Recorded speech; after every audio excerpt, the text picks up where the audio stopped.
Terve. Terve. Kuule, mun täytyy sanoa, että sulla on aika mustat silmänaluset. On ollut vähän kiireitä. Et sinäkään ihan freesiltä näytä. Pitäisköhän meidän vähän rentoutua? Perhana. Lähdetääns purkamaan paineita. Joo.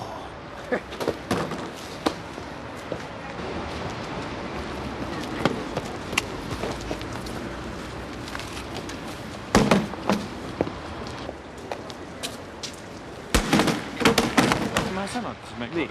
Se pitäis vaihtaa. Joo, se on vielä vaihtamassa.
Kyllä se aina tekee Edvardia.